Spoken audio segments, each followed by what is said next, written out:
Assalamualaikum warahmatullahi wabarakatuh. Waalaikumsalam warahmatullahi wabarakatuh. Gimana kabarnya? Sehat semua ya? Ada yang kurang sehat? Atau kurang gizi itu?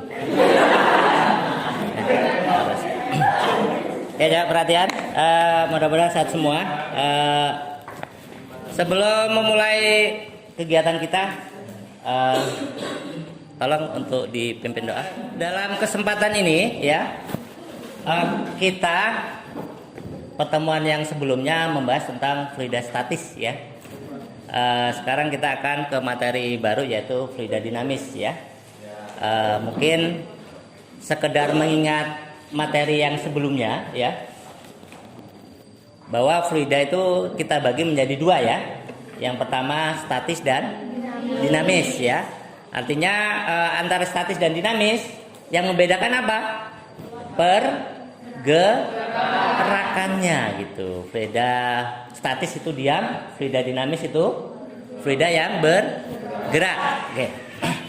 Fluida dinamis ini cakupannya sangat luas sekali dan sangat menarik sekali, ya. Ini katanya banyak sekali, ya.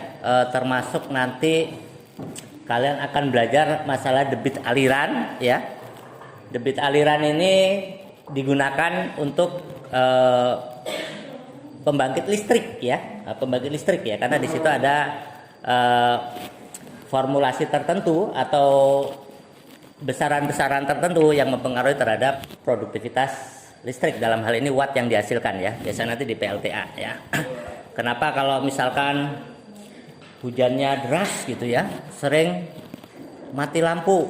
Kalau kemarau sering mati lampu juga, ya. Ini apakah hobi mati lampu? Apakah memang kondisi alam, ya, yang menyebabkan sering pemadaman lampu, ya? Tujuan daripada pembelajaran ini, kita akan menggunakan model problem based learning, yaitu akan menjelaskan konsep asas kontinuitas, menerapkan asas kontinuitas dalam permasalahan kehidupan sehari-hari dengan baik dan benar. Ini kompetensi dasarnya. Menerapkan prinsip fluida dinamik dalam teknologi. Nah, ini untuk konsepnya. Fluida dinamis, ini pertemuan ini kita akan bahas hukum kontinuitas. Tahu selang air, tahu? Bagaimana kalau kalian selang air itu kalian hidupkan keran, kemudian kasih selang, kalian pancarkan, alirannya seperti apa? Kalau kalian pencet lebih kecil lagi, lebih jauh, ya. Dipencet lagi, mampet, ya. Nah, ini secara umum ciri-ciri fluida. Ini gambarannya seperti ini, ya, untuk fluida, ya. Jadi banyak sekali penerapan fluida dinamis ini nanti dalam kehidupan sehari-hari. Nanti kita akan bahas satu persatu, ya. Nah, untuk sementara ini kita belajar tentang hukum kontinuitas, ya. Nah, kemudian ini ada garis lurus, ya. Artinya apa? Aliran fluida yang mengikuti suatu garis lurus atau lurus pelengkung yang jelas ujung dan pangkalnya, gitu, ya. Artinya dia ada aliran awal dan akhir, gitu. Ada ini, ya. Nah, seperti ini turbulence, ya. Ketika melebihi suatu kelajuan tertentu, aliran fluida menjadi turbulence, ya. Artinya nggak teratur, alirannya nggak teratur, ya. Sekarang ke debit aliran, ya. Jadi jumlah volume fluida yang mengalir per satuan waktu, ya. Ini misalkan ada pipa, ya, dan di situ ada arah pipanya, ya. Bisa juga dinyatakan dengan A-nya itu apa?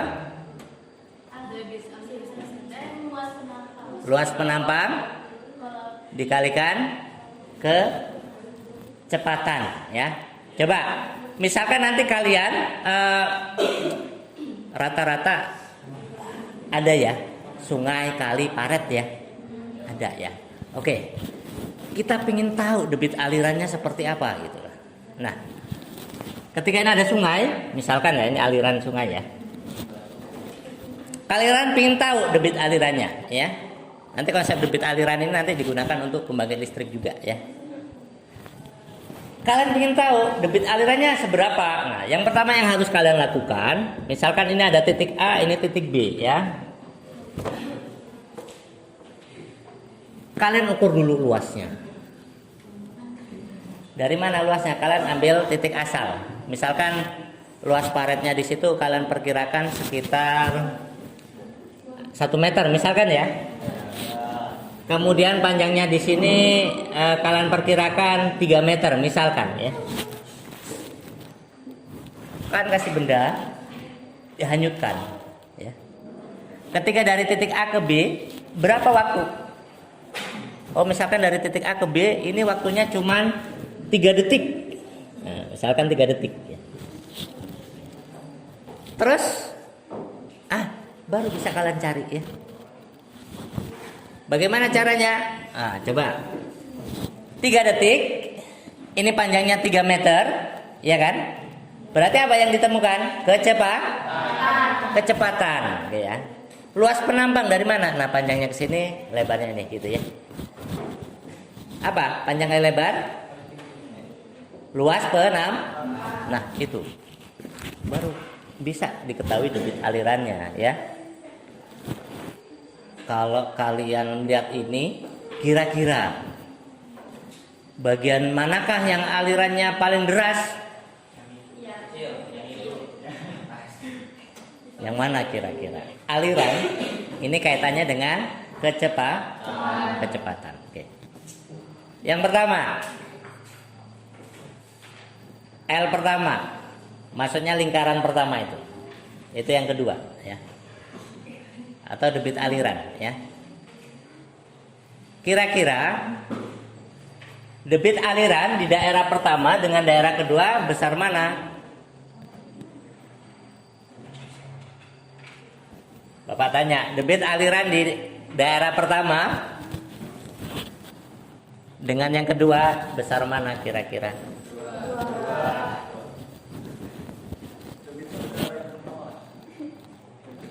Kalau di daerah pertama, kira-kira kecepatannya kecil atau besar? Kecil. Di daerah kedua, tetapi luas penampangnya yang di daerah pertama besar atau kecil? Yang di daerah kedua? Kecil. Coba. Q1 sama dengan Q2 ya. Debit aliran kedua ya. Jadi intinya fluida itu di setiap tempat selalu apa? Kalau dari gambar itu berarti sama fluidanya, debitnya sama. Hanya yang membedakan apa? Ini ya. Ketika kita jabarkan seperti ini ya.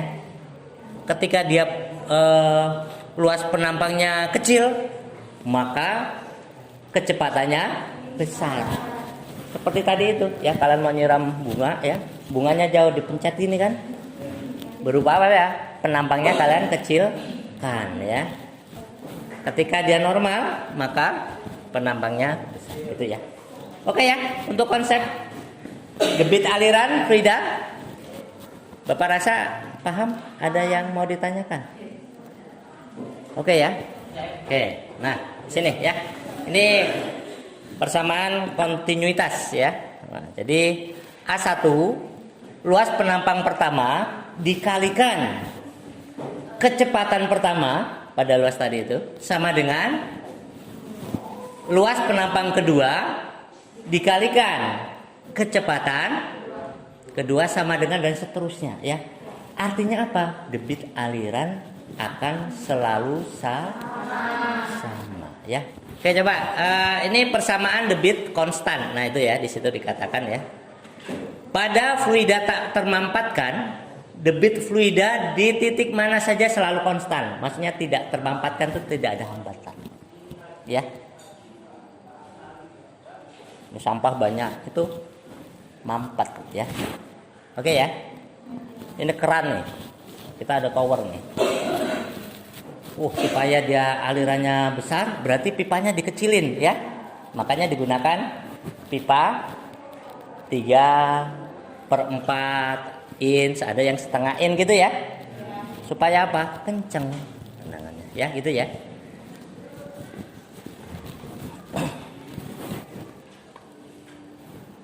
Bisa ya? Ini harus dipahami. Pada fluida tak termampatkan, debit fluida di titik mana saja adalah selalu konstan. Kuncinya di situ ya. Dengan syarat tidak termampatkan. Ini konsep ya. Nah, bagaimana kita menghitung daya dari suatu tenaga air terjun yang mengalir dengan debit Q dari ketinggian H. Oke, kita lihat di sini. Nah, seperti itu. Harus sebenarnya seperti itu ya. EP, energi potensial, massa kalikan gravitasi kalikan H. Kita selanjutnya akan membuat kelompok ya, harapannya nanti dari masing-masing kelompok ini bisa melakukan percobaan secara virtual ya, menggunakan pad ya. Itu sudah ada semua ininya ya, sudah ada petunjuknya. Kemudian setelah kita melakukan percobaan, nanti kita akan presentasi seperti kemarin ya, hasil yang kita dapatkan ya, dan kita mengambil kesimpulan dari percobaan yang kita lakukan. Oke.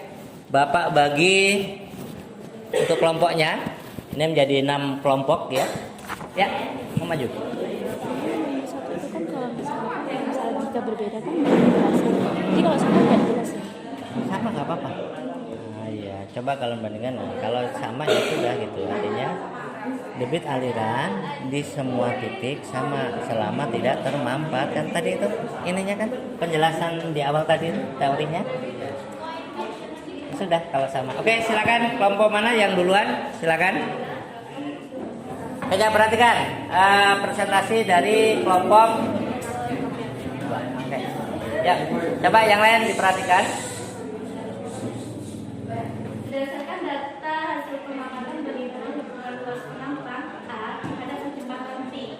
Semakin besar luas penampang, semakin kecil kecepatannya. Begitu pun dengan sebaliknya. Semakin kecil luas penampangnya, semakin besar pula kecepatannya. Contohnya tadi adalah pipa. Ketika pipa itu di luas penampang yang Dirubah. kecil, dia akan cepat atau lebih jauh. Dia Kecepatannya besar ya. Oke. Ya, kedua berdasarkan data hasil analisis bagaimana pengaruh luas penampang pipa terhadap debit air yang dihasilkan. Berdasarkan analisis data diperoleh hubungan antara luas penampang, kecepatan aliran air dan ketinggian air pada pipa, yakni semakin besar luas penampang pipa, maka kecepatan aliran air pada pipa semakin kecil. Coba bandingkan nilai Q1 dan Q2 pada tabel analisis data. Apakah memiliki besar yang sama atau berbeda? Jika berbeda, coba kalian jelaskan mengapa demikian. Jawabannya adalah sama. Debit aliran sama selama tidak ada pemanfaatan pada pipa itu. Sip. Oke. Oke, makasih ya, kita kasih aplaus ya.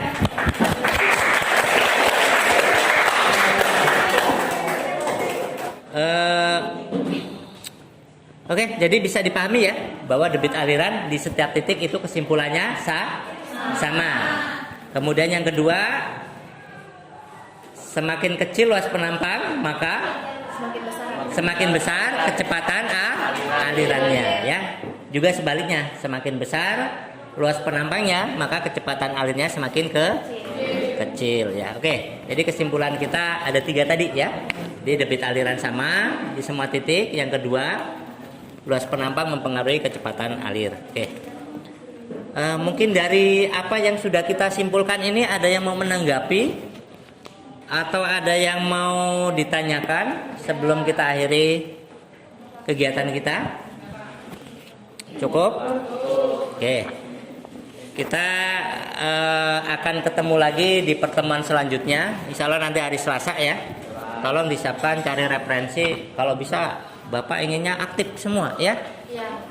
Jangan satu aktif lainnya bantu doa, nggak ketemu ya. Oke. Dan Bapak berharap untuk pertemuan selanjutnya makin lebih baik lagi, makin aktif lagi. Dan untuk pertemuan selanjutnya kita akan ke materi asas bernauli ya. Kita ingin menganalisa bagaimana pesawat bisa terangkat dan lain sebagainya, termasuk kebocoran pipa. Oke. Cukup Bapak akhiri pertemuan ini kalau tidak ada yang mau ditanyakan. Cukup. Kalau tidak ada yang ditanyakan, kita akhiri pertemuan kita dengan pembacaan hamdalah. Alhamdulillahirobbilalamin. Mudah-mudahan ilmu yang diperoleh bisa bermanfaat. Bapak Eri, assalamualaikum warahmatullahi wabarakatuh. Waalaikumsalam.